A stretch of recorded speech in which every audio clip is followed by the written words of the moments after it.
Senhoras e senhores deputados, retomamos os nossos trabalhos, desejando votos de bom trabalho e saudando quem se junta agora a nós, tanto do Conselho de Administração de Transportes Metropolitanos de Lisboa, o Sr. Engenheiro Faustino Gomes, Sr. Presidente, Rui Lopo, vogal, e a doutora Sónia Alegre, vogal também. Portanto, saudamos também em meu nome, em nome desta 13ª Comissão, e damos assim início a esta audição a requerimento do Grupo Parlamentar do Chega, que se prende com a entrada em funcionamento da Carris Metropolitana. Portanto, a quem dou a palavra por 5 minutos, dizer-vos que o cronómetro nem sempre funciona nesta sala, mas o meu telefone, iremos fazer o controle por aqui, alguma coisa levanta o dedo na contagem do tempo, ao qual dou 5 minutos, Sr. Deputado. Bruno Nunes, do Grupo Parlamentar do Chega. Muito obrigado, Sr. Presidente, Senhoras e Senhores Deputados. Antes de mais, pedir desculpa pelo meu atraso, mas infelizmente ainda somos só 12 e, portanto, tenho que andar a correr entre comissões para garantir o quórum de algumas comissões. Bom, este requerimento apresentado pelo Grupo Parlamentar do Chega vem na consequência de diversos factos que são tornados públicos ao longo deste processo. Percebemos claramente que o tempo também ainda é significativamente pouco para poder fazer uma análise, mas, no entanto, percebemos também claramente que já existem questões que são claras e inequívocas em relação ao mau arranque em determinadas áreas de atuação e em determinados setores. Se não fôssemos nós a fazer o requerimento, qualquer partido poderia ter feito, tendo em conta que, na altura da discussão do Orçamento de Estado, umas semanas antes, todos nós, creio que todos os grupos parlamentares, recebemos um e-mail remetido pela Sra. Presidente da AML a solicitar encarecidamente que fosse colocada a dotação financeira dos mais de 30 milhões de euros, porque a rúbrica estava lá, dos 30 milhões de euros para os transportes. Mas a rúbrica foi colocada na altura por ver se me lembro, o presidente da AML chamado Fernando Medina, que agora, enquanto Ministro das Finanças, ainda não tinha colocado a dotação financeira que o antigo Presidente da AML, Fernando Medina, necessitava para cumprir aquilo que era um desígnio dos municípios. Bom, e lá se resolveu, com a anuência do Partido Socialista, tentou-se fazer de uma forma que passasse nos pingos da chuva, de forma a não criar nenhuma responsabilidade política, mas este foi um dos passos. Depois assistimos à questão dos motoristas e assistimos à necessidade que existia uma premência e uma dificuldade na contratação dos motoristas e começámos então a ter as primeiras informações da contratação de motoristas em Cabo Verde que não estavam de todo habilitados a funcionar com os autocarros que teríamos disponíveis, e uma das provas disso foi a necessidade de formação extra que foi dada em Portugal, assim como a forma da contratação e a forma como trouxemos todas estas pessoas para Portugal, também ficou, em todas as circunstâncias, envolta numa imagem que não nos parece ser a mais correta, mas lá arrancou. Lá arrancou e nós sabemos que, entretanto, os municípios que já tinham avançado com muitos milhões de euros para todo o projeto, começavam a ter as suas primeiras dificuldades no território e começavam eles próprios a tentar resolver a situação, adiando alguns processos. Poderíamos falar do processo que foi adiado em Loures, podemos falar do processo que acabou por determinar um posicionamento por parte de Cascais, que teve opção própria, ou mesmo do próprio Barreiro, para que não seja conotado aqui com alguma ideologia. Ou seja, nem toda a gente aceitou esta proposta, que para nós consideramos que tem tido uma falha significativa naquilo que seria um dos princípios basilares deste projeto, que era o princípio da coesão territorial. E quando pensamos no princípio da coesão territorial, os reportes que temos e aquilo que basta consultarmos, percebemos que a dificuldade de transporte ou de circulação em Lisboa, por exemplo, Lisboa, concelho, significa que, por exemplo, quem apanhar, utilizando uma expressão corrente, apanhar um transporte em Odivelas e que se queira deslocar para o Castré, vai direto, porque não tem a paragem durante o percurso, pela dificuldade que vão acontecendo nestes acordos que foram celebrados. Para além disso, também sabemos que foi uma questão, e hoje em dia está muito em voga a questão da digitalização e da modernização, e um dos objetivos para definirmos um trajeto passava muito e passa muito pela lógica da utilização daquilo que está disponível, e uma das queixas dos utilizadores passa pela utilização do próprio Google para definir o trajeto que vamos fazer, tendo em conta que muita gente que utiliza, obviamente, este meio de transporte tem iliteracia digital, e eu não vejo, por exemplo, alguém com 84, 85 anos, ou até menos, não temos que tipificar pessoas mais velhas, a conseguir fazer este percurso para poder definir onde está. Temos depois as outras questões que são mais operacionais, com a dificuldade da numeração das carreiras. Está mesmo a terminar. Mesmo a terminar, Sr. Presidente, a dificuldade da numeração das carreiras, assim como a própria paragem de autocarros, onde temos uma confusão premente, nomeadamente em algumas áreas de Lisboa, onde percebemos que existem mais do que uma paragem que não está bem sinalizada e que tem criado muitas dificuldades aos operadores. Portanto, aquilo que pretendíamos era perceber não exatamente o que está a correr bem, porque esse vamos tendo de forma clara a comunicação por parte do Governo e não só, e da área metropolitana de Lisboa, mas queremos perceber quais foram as dificuldades claras que existiram na implementação do projeto na área metropolitana de Lisboa. Obrigado. Muito obrigada, Sr. Deputado. Dou a palavra à Sra. Presidente Carla, por 5 minutos também. Muito obrigada, Sra. Presidente. Cumprimento novamente as senhoras e os senhores deputados. Permitam-me também referir que comigo e com o Sr. Primeiro Secretário estão os 3 elementos da administração da TML. E Sra. Presidente, permita-me, porque me parece importante, começar aqui, para conversarmos sobre hoje, temos que fazer um bocadinho o canal história de todo este processo. Bom, dar nota que, e depois partilharia também a intervenção com o Sr. Engenheiro Faustino. Bom, dar nota que este processo não começou nem em 20, nem em 21, começou em 2018, 2019, quando as autarquias se assumiram enquanto autoridade de transportes, fizeram essa mesma delegação dessa competência na área metropolitana. Já depois disso começaram a desenvolver, já durante esse processo começou-se a desenvolver todo este processo para a Operação Carris Metropolitana, foi criada a empresa de transportes TML e depois a marca Carris Metropolitana.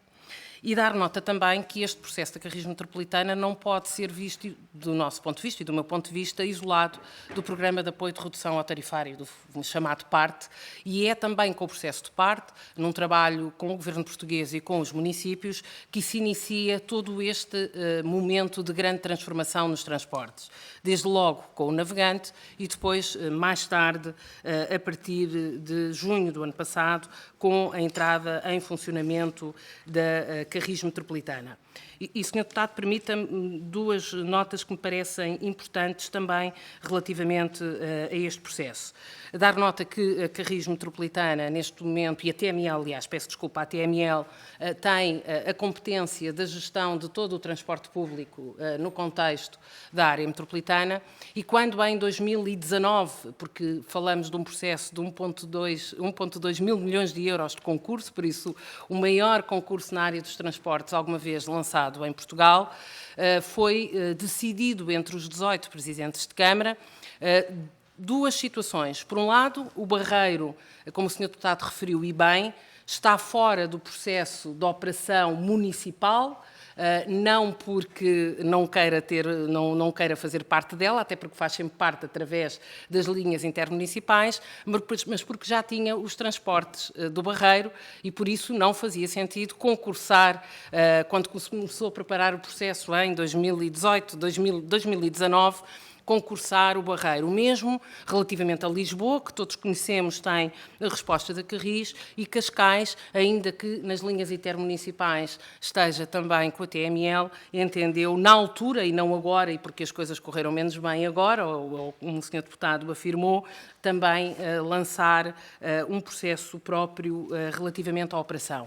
Depois, o que é que foi feito? Olhar para a área metropolitana, dividir em 4 áreas e lançar estes 4 grandes concursos, concursos. Eu recordo que o visto do Tribunal de Contas para o início da operação, porque falamos de um concurso de uma dimensão financeira muito significativa, chegou, salvo erro, em setembro de 2021. Estávamos nós em momento atípico de vida nas autarquias, como se recordarão, e por isso foi um momento que tivemos visto e que permitiu depois montar e avançar com toda esta operação. Eu pediria ao engenheiro Faustino que depois agora pudesse fazer um ponto de situação do que corre bem, dizer aos senhores deputados com total convicção que este foi o melhor processo que os 18 municípios da área metropolitana em Lisboa já fizeram, um processo marcante na vida das pessoas e na mobilidade. Se há algo que dá sentido à existência da área metropolitana de Lisboa, são processos desta dimensão. Nós não nos podemos esquecer de tudo o que foi o processo do navegante, dos valores e daquilo que é significativo para as famílias. Todos nós conhecemos situações, eu pelo menos conheço, que trabalham no município em que neste momento estou de Presidente de Câmara, pessoas que vinham de Setúbal e pagavam mais de 120 euros de passe, hoje pagam 40 euros de passe para circular na área metropolitana, e esse foi o primeiro passo de todo este processo que naturalmente se juntou a esta grande operação da Carris Metropolitana. Dizer também, Sr. Deputado, e porque o afirmou, que não há nenhuma formação extra para os motoristas que vão ser contratados fora. O que há é uma obrigatoriedade que resulta do nosso quadro legal de funcionamento, que para conduzir pesados tem que ter o CAM. E por isso os motoristas que chegam, e infelizmente nós, autarquias, sabemos bem, porque os nossos também têm que ter, quando os contratamos para as nossas autarquias. Por isso sabemos bem a dificuldade que temos neste momento de contratação de recursos, e todos os senhores Presidentes de Câmara o sabem bem, em particular relativamente à condução daquilo que antigamente se chamava máquinas pesadas e veículos especiais, que hoje entra na categoria dos assistentes operacionais.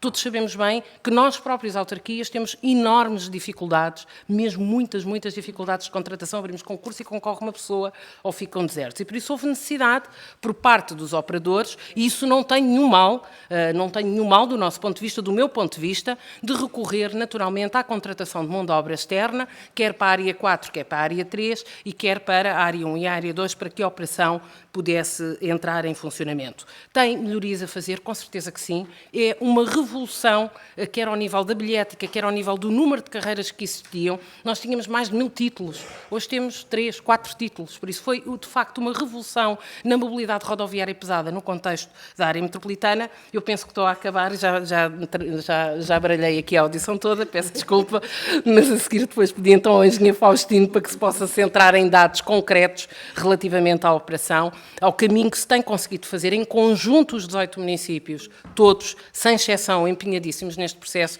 e que acho que para esta grande área metropolitana tem sido uma revolução e, apesar de todas as dificuldades, temos que a conseguir sempre valorizar. Muito obrigada, Sra. Presidente.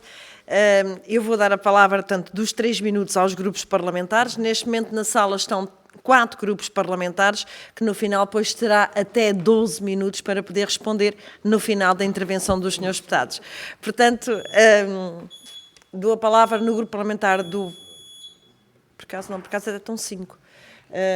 Senhor deputado Pedro Segonho, do grupo parlamentar do Partido Socialista. Muito obrigado, Sra. Presidente, senhoras e senhores deputados.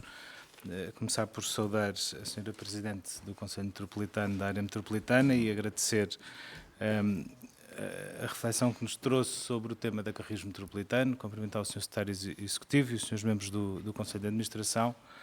De facto, esta grande empresa, entre aspas, criada pelos municípios, são um bom paradigma daquilo que é um trabalho conjunto que as autarquias podem e devem ter ao serviço dos seus territórios.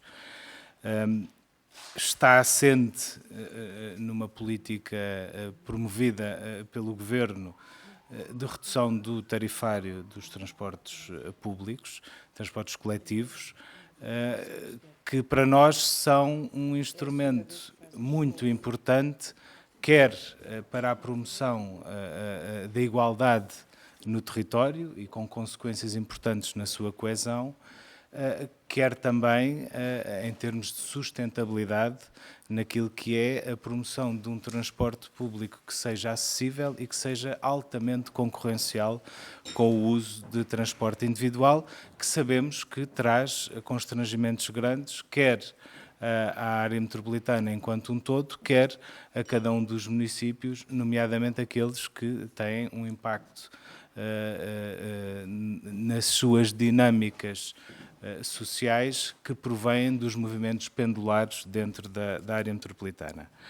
E dito isto, não querendo entrar naquilo que é a competência da comissão que acompanha os transportes, que não é a 13ª Comissão, interessa-me olhar para aquilo que criou esta realidade, que é o conjunto dos 18 municípios terem, de alguma forma, efetuado um movimento de transmissão de competências num sentido que não é habitual, que é do próprio município para uma entidade que agrega esses municípios, que é a área metropolitana. E, portanto, essa delegação de competências em movimento contrário ao movimento normal de descentralização do Estado para as autarquias ou dos próprios municípios para as freguesias é um instrumento interessante porque coloca o princípio da subsidiariedade a funcionar onde ele deve funcionar, que é em matéria de transporte, pode a área metropolitana agir de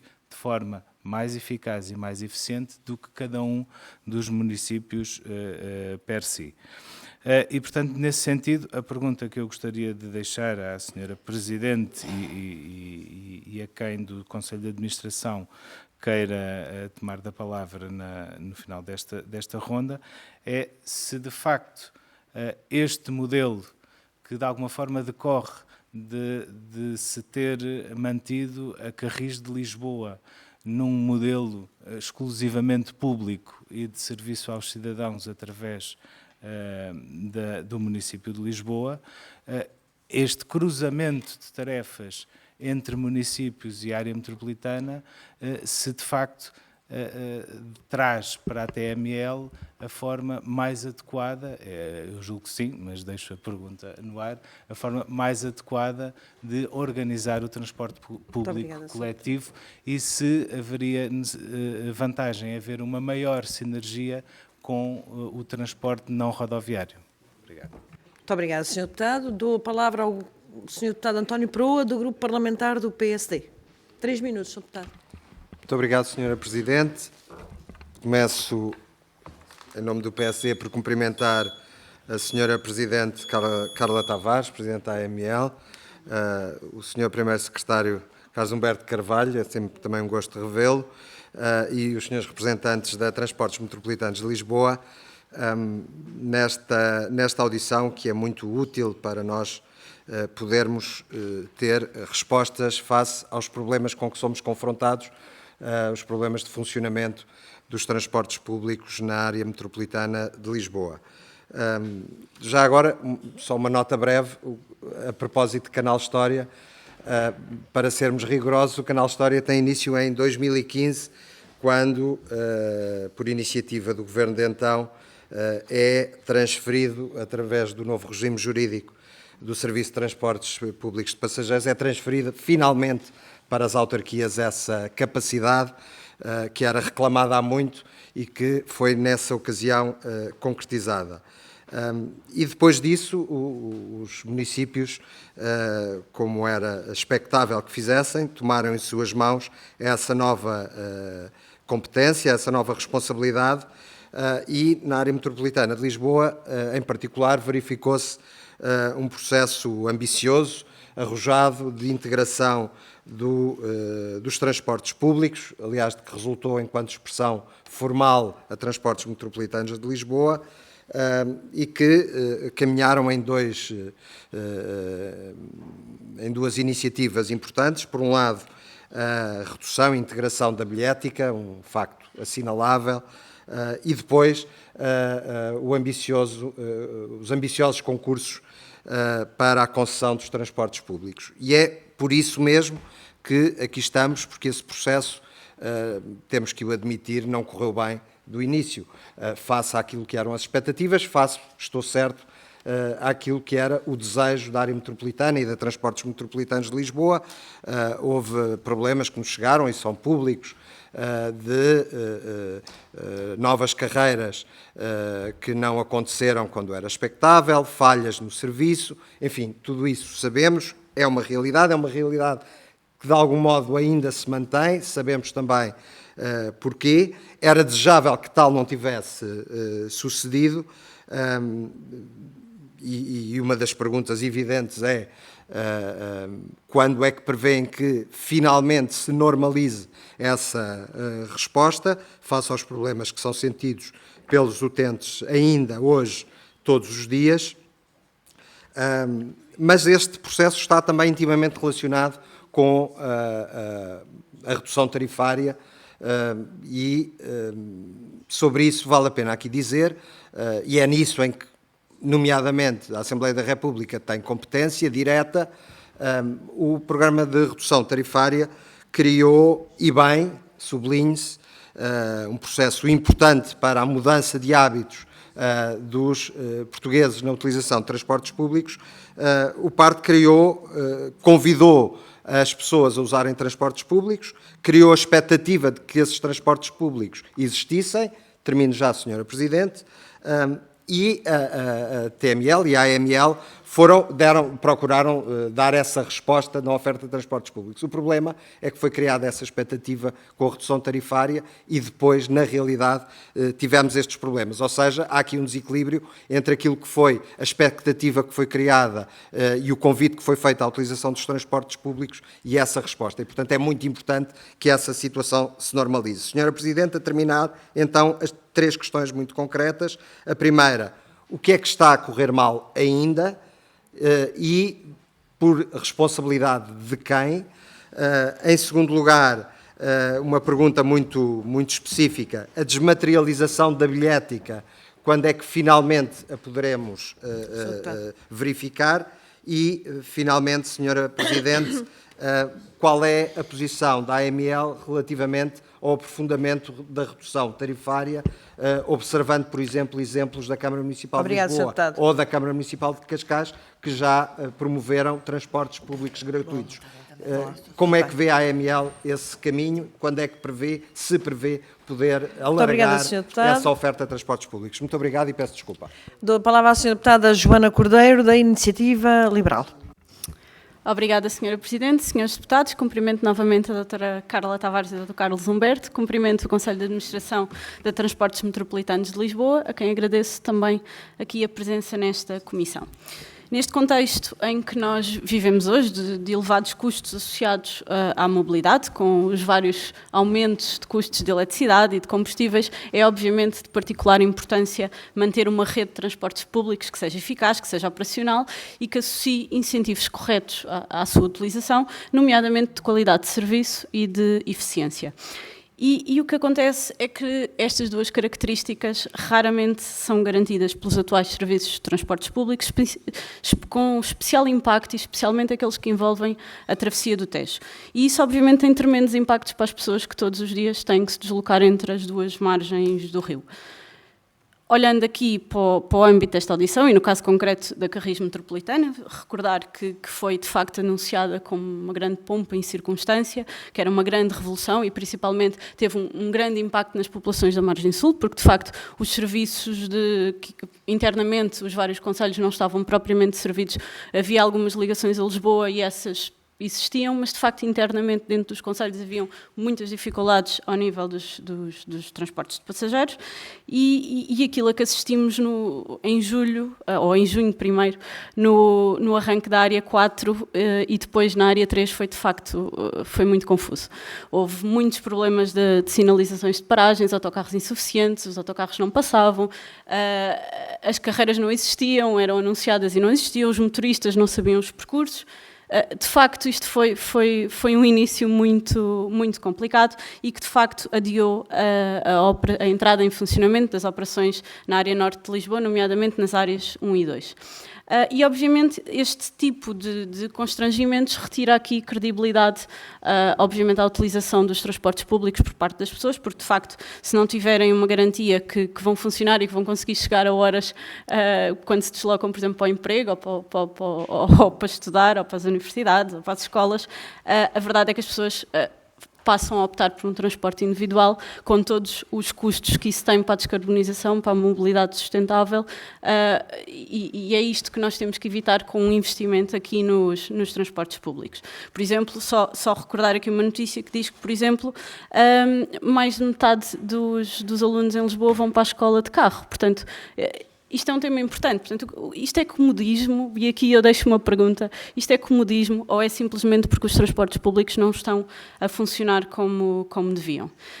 E aqui o que nós temos vindo a defender, no caso da Iniciativa Liberal, é que, de facto, devem existir incentivos para a melhoria das condições da prestação dos serviços, nomeadamente aqui incluir aqui aspectos de concorrência e de liberalizações do mercado que possam conduzir e que impeçam a existência de monopólios estatais ou não na prestação de serviços, porque de facto sabemos que não havendo concorrência deixa de haver aqui este incentivo para uma melhor prestação de serviço. Portanto, e feito este enquadramento, o que eu gostava de perguntar, e obviamente tendo em consideração que no caso da parte norte do Rio Tejo, que a RIS Metropolitana só arrancou já eu vou mesmo terminar, mas já arrancou já em 2023, mas já temos cerca de 10 meses de atividade do lado da margem sul. Eu gostava que fizessem aqui um balanço e da evolução de como é que isto desde o início até agora, e aqui já foi referido, não é necessariamente o acompanhamento dos transportes, não é necessariamente desta comissão,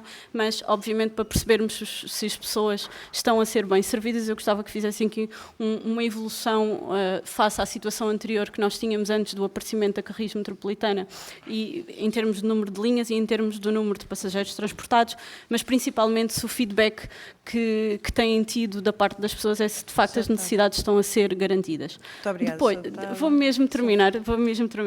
Depois, gostava de vos perguntar, num horizonte de curto, médio prazo, qual é o nível de investimento que prevêem na Carris Metropolitana e em que áreas?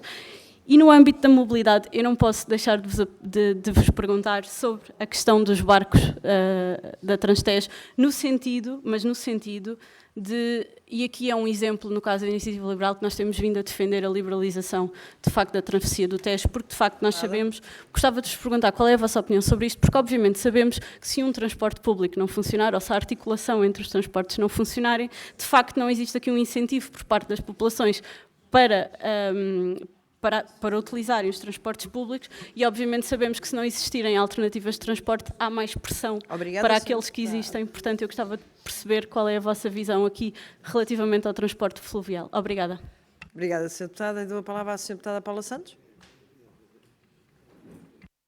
Muito obrigada, Sra. Presidente. Reitero os cumprimentos. Eu gostaria de começar por colocar um primeiro aspecto que foi, de facto, uma alteração muito significativa, era algo que o PCP tinha vindo a colocar há muito, que era com as medidas que foram tomadas relativamente ao passo social. E o que significou no plano da redução do custo para as populações, mas também da integração dos diferentes modos de transporte no passo social.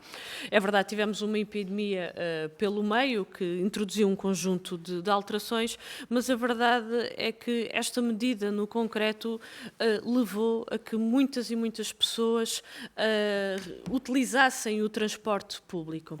Agora, aquilo que é necessário, e sabemos que há aqui responsabilidades, aliás, por parte do Governo, não estou a fazer nenhuma questão relativamente a esta matéria, só fazer uma consideração inicial, que há, de facto, aqui várias responsabilidades por parte do Governo, no que diz respeito à necessidade, por um lado, de garantia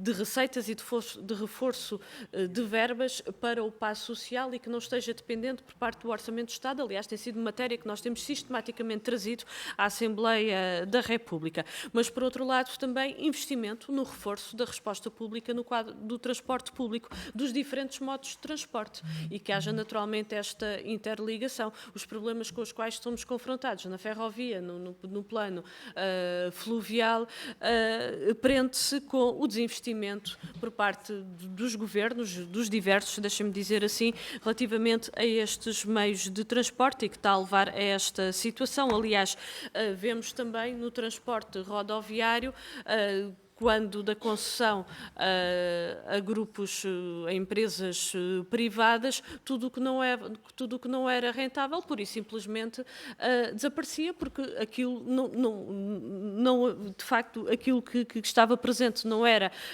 da prestação de um serviço público, mas era, de facto, com outros objetivos no plano económico e financeiro.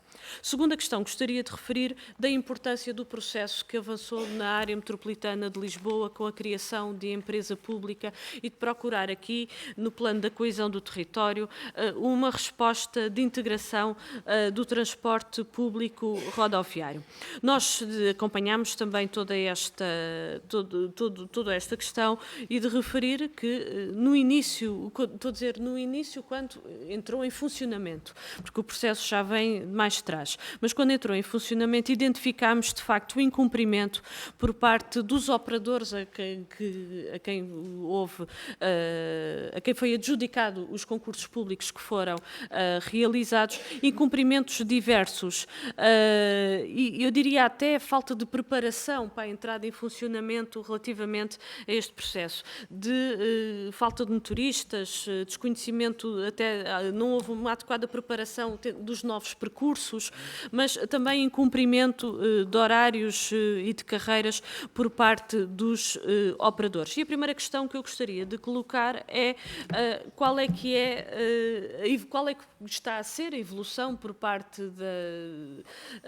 da situação, o acompanhamento por parte da área metropolitana, por parte da TML, relativamente a este conjunto de matérias, porque houve de facto um conjunto de termos, de condições no âmbito do concurso público que não estavam a ser cumpridos e nós gostaríamos de perceber como é que foi a intervenção em todo este processo.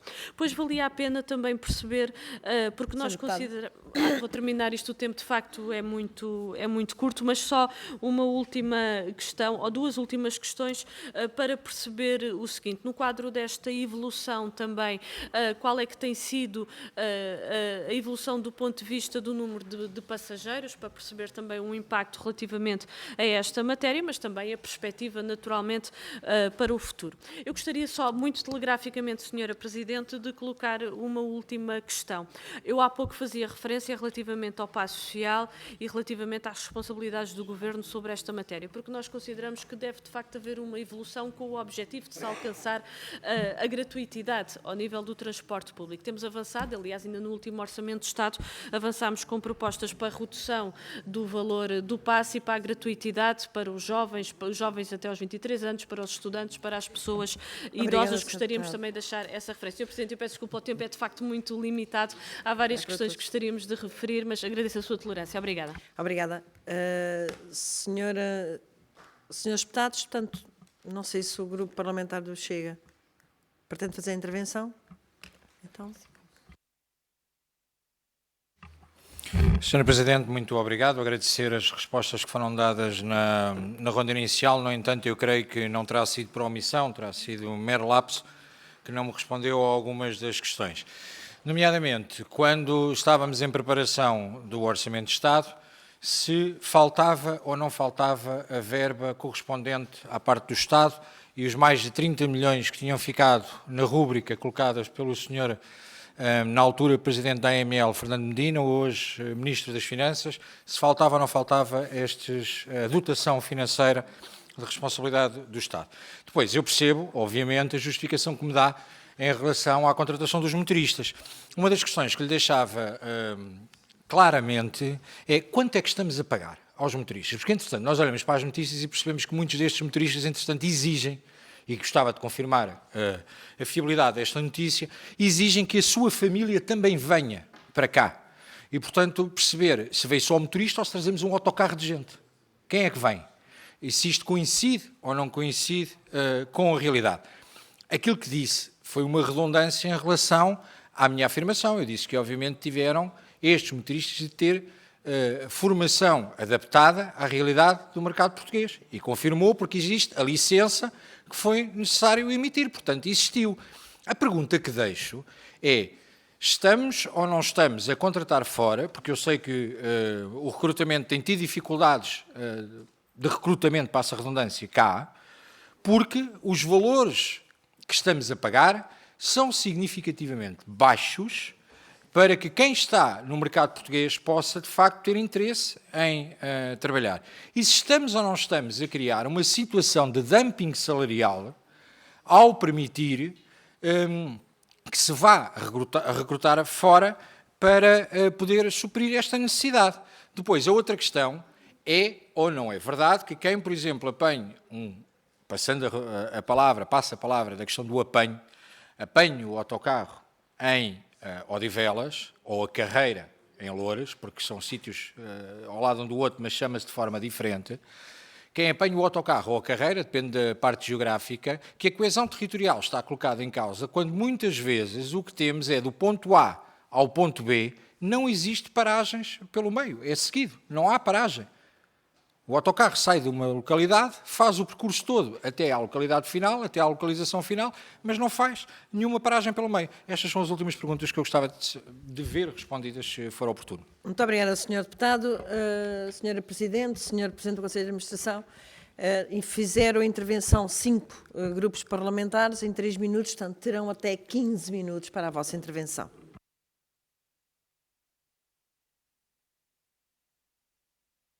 Então, muito bom dia a todos. Esta é a minha primeira audição, portanto, não sei quais são os procedimentos, mas cumprimento todos, fica cumprimentado, até porque não quero gastar o tempo com outras coisas que não sei responder às perguntas que me foram colocadas. Mas primeiro, de tudo, queria dizer que a TML tem, além de uma lista de 23 itens que tem que responder, tem 3 funções principais. Uma delas é atuar como autoridade de transportes e apoiar a área metropolitana em tudo o que diz respeito a transportes, e, portanto, somos um órgão executivo, o órgão estratégico é a área metropolitana. Nós temos a responsabilidade também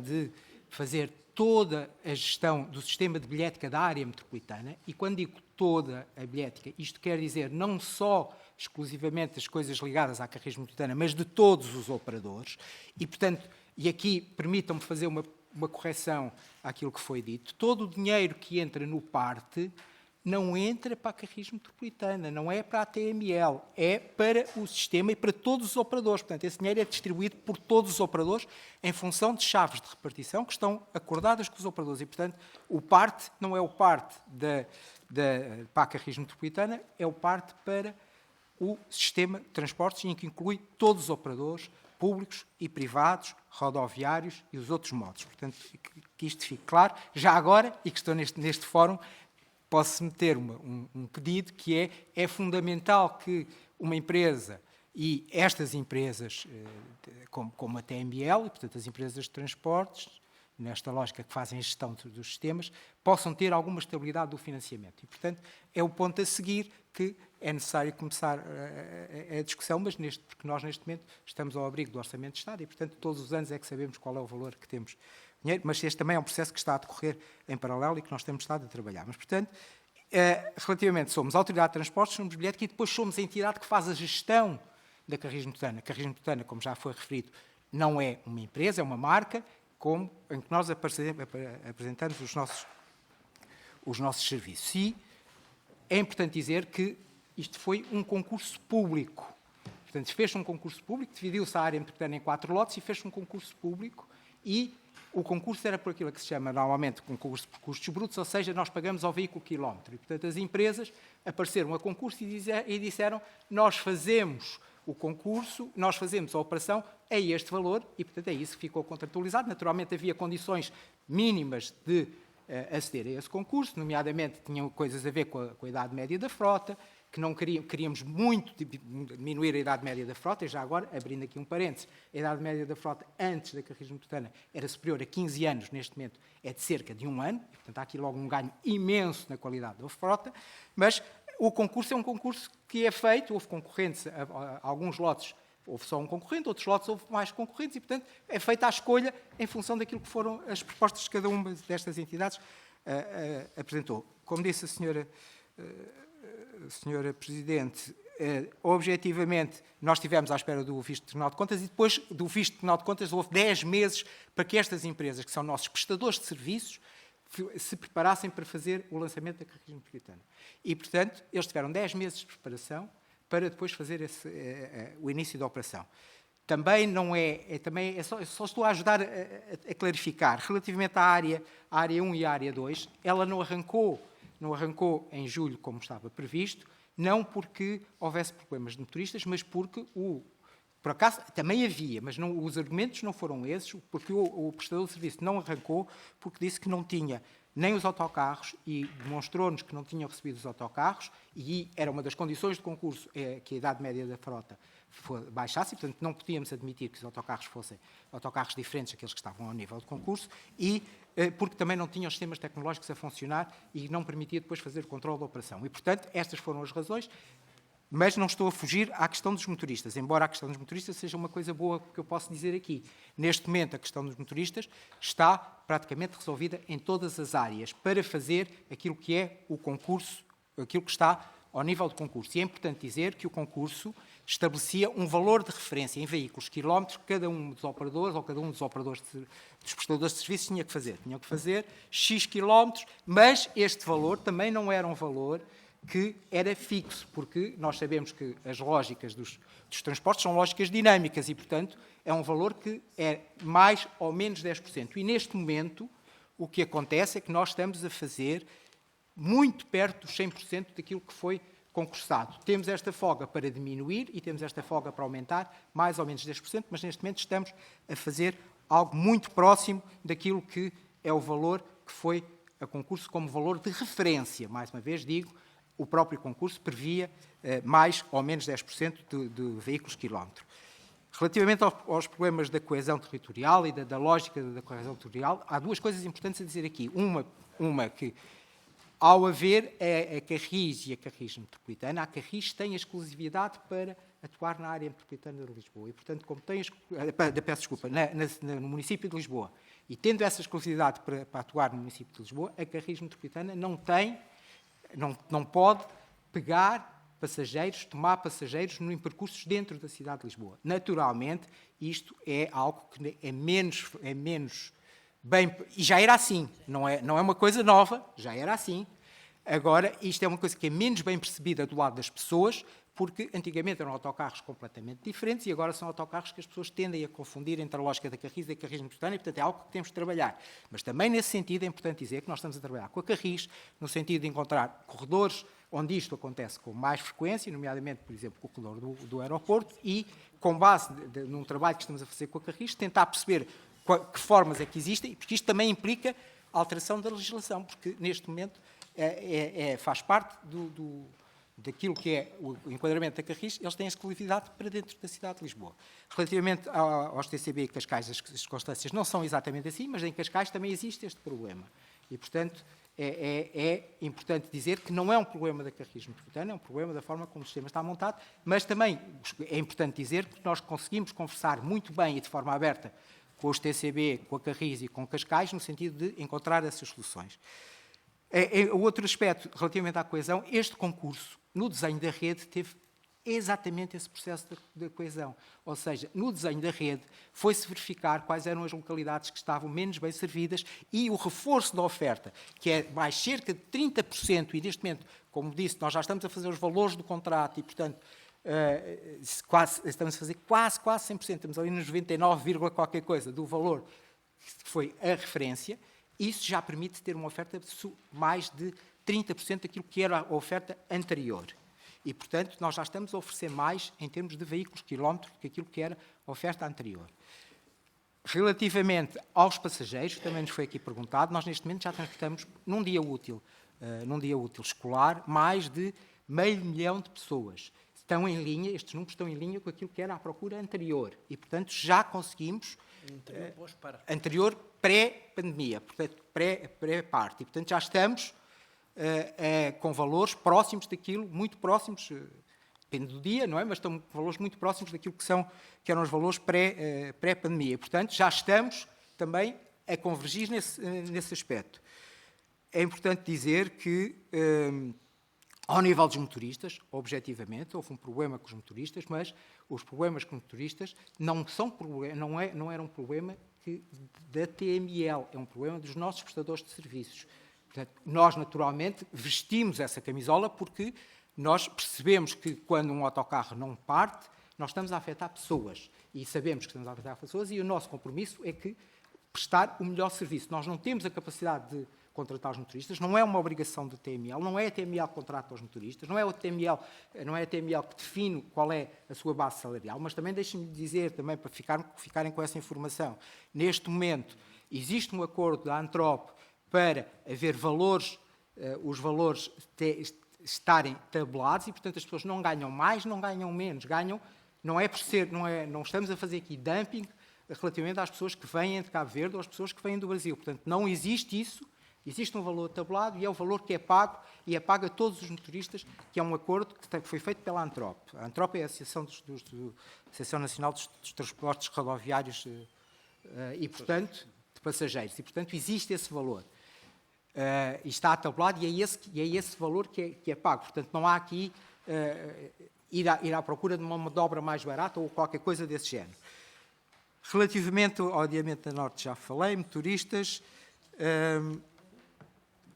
O que é que eu posso acrescentar mais aqui? Falou-se dos números das carreiras, e é uma tecnicidade, mas, objetivamente, nós tínhamos 11, 12 operadores diferentes. Cada um tinha, vou-vos dar um exemplo, cada um tinha a carreira número 1.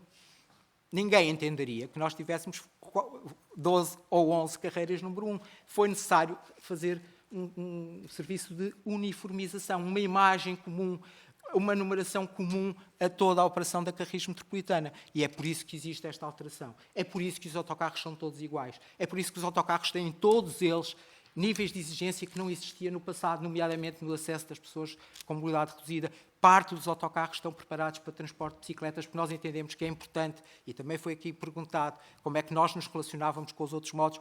É importante perceber que para nós, os modos da micromobilidade também são importantes porque permitem fazer aquele primeiro quilómetro e o último quilómetro utilizando a base da Carris Metropolitana e utilizando a base dos modos motorizados, digamos assim.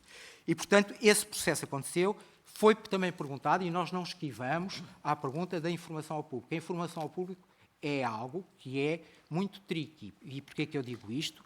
Porque, por mais esforço que nós fizemos, e nós fizemos mais de 1 milhão de folhetos e que foram distribuídos atempadamente na margem, 1 milhão só na margem norte e na margem sul também, a margem sul a dimensão é menor e, portanto, foi menos que 1 milhão, mas foram mais de 400 mil, 500 mil, 400, 500 mil folhetos que foram distribuídos dentro dos autocarros para dar informação às pessoas, com informação sobre a numeração, sobre as diversas formas de chegar ao sistema, sobre os tarifários, tudo isto foi feito atempadamente.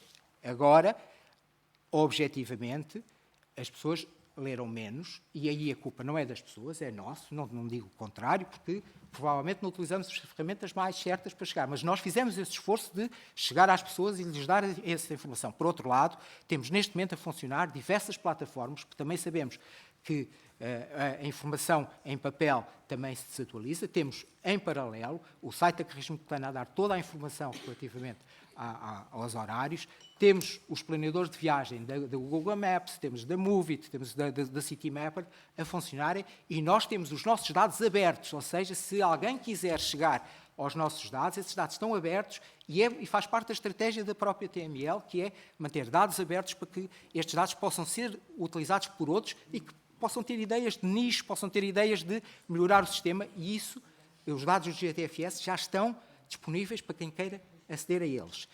Também fizemos uma preparação de uma candidatura ligada à informação ao público, porque neste momento a informação é razoavelmente boa em cada um dos operadores, mas é má relativamente, isto, uma lógica de sistema, é menos boa numa lógica de informação cruzada. E fizemos uma candidatura com todos os operadores para passarmos a dar informação cruzada, ou seja, eu poder ter informação na TML sobre a Transtejo ou a Transtejo poder ter informação sobre o método sul do Tejo. E, portanto, essa candidatura não passou, mas foi criado é uma candidatura europeia, passámos os thresholds, os mínimos, mas havia 2 candidaturas melhores que a nossa e, portanto, foram essas que foram eleitas, mas criou-se esse grupo de trabalho e isso está a acontecer neste momento e nós estamos a trabalhar no sentido de encontrar oportunidades para poder fazer essa lógica. Temos também, ligado à informação ao público, um conjunto de painéis de informação, e se forem ao terreno visitar, neste momento está a ser instalado um em Sesimbra, neste preciso momento, em que estes painéis de informação pública, e são 370, podem dizer, é uma gota relativamente ao número de paragens.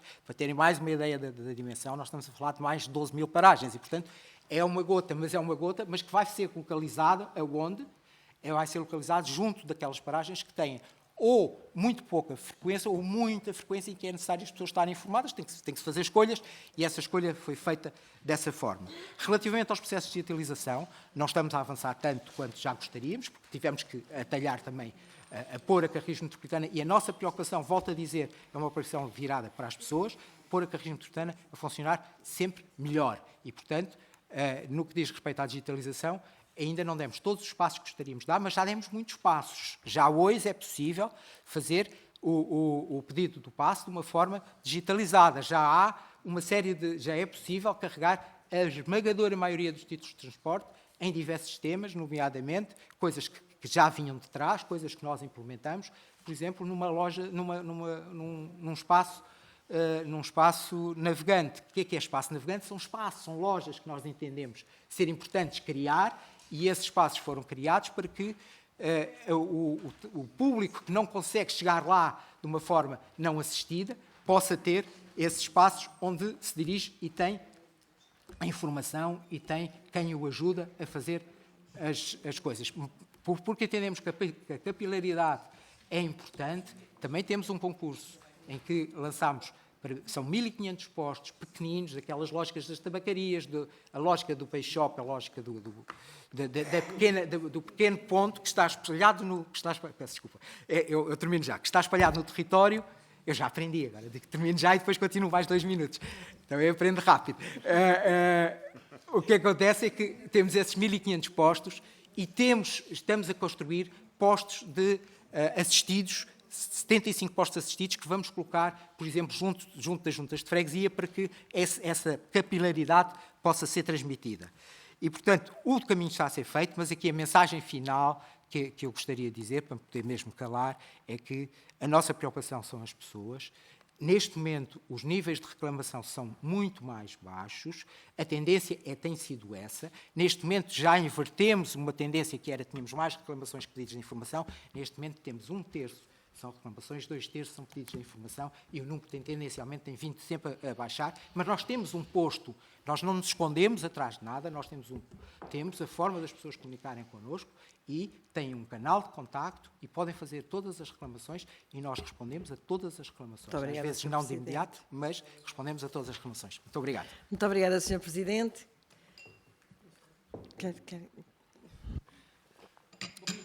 Muito obrigada, Sra. Presidente. Eu acho que este tema nos permitiria, eu sei que os Srs. Deputados têm uma vida muito ocupada, mas ficarmos aqui mais algum tempo, e tenho pena que não tenha sido possível também responder a algumas das questões que os Srs. Deputados colocaram, mas dizer naturalmente 2 coisas. Em primeiro lugar, tal como o tema anterior, este caminho que iniciámos no contexto da área metropolitana é um primeiro grande passo relativamente aos transportes, quer relativamente a outras competências e outras áreas de intervenção que a própria TML possa assumir, quer relativamente às questões da bilhética, Sr. Deputado. O mundo não terminou agora. Eu acho que o caminho que se fez, o Sr. Deputado também reconheceu relativamente ao navegante, foi um passo de gigante, naturalmente. Estas coisas não podem ser vistas, e o navegante e o parte não são, só num contexto de território metropolitano, mas tem uma abrangência também nacional, como o Sr. Deputado bem sabe e muito bem. Neste momento o foco é estabilizar o mais possível esta operação.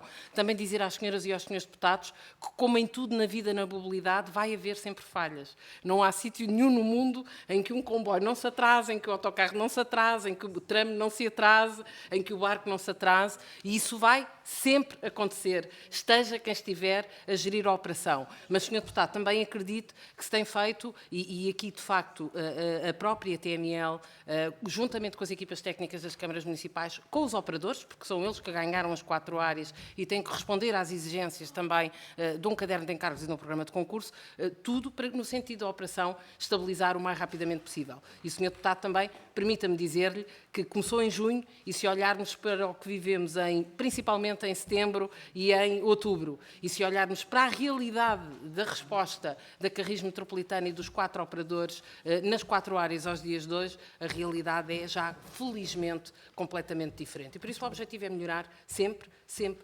porque as questões da mobilidade são determinantes para aquilo que a todos também mobiliza seguramente nesta sala, que são as questões da coesão territorial e que são determinantes para todo este território. Senhora Muito obrigada, Presidente, senhora. agradecer e dizer que naturalmente é sempre um gosto e estamos sempre disponíveis para voltar à Comissão, principalmente no tema anterior que é importante, mas nestas questões da mobilidade que são determinantes também para todos os municípios que compõem a área metropolitana de Lisboa. Muito obrigada. Muito bem, muito obrigada, Sra. Presidente, e permita-me que, em meu nome, em nome da Comissão, na sua pessoa, cumprimento todos os que hoje manifestaram esta disponibilidade para estar aqui connosco. Eu peço desculpa, Sra. Presidente, não vos acompanhar até lá à rua, mas nós vamos continuar com a nossa reunião ordinária. Foi um gosto, obrigada, continuação. Obrigada. Muito obrigado.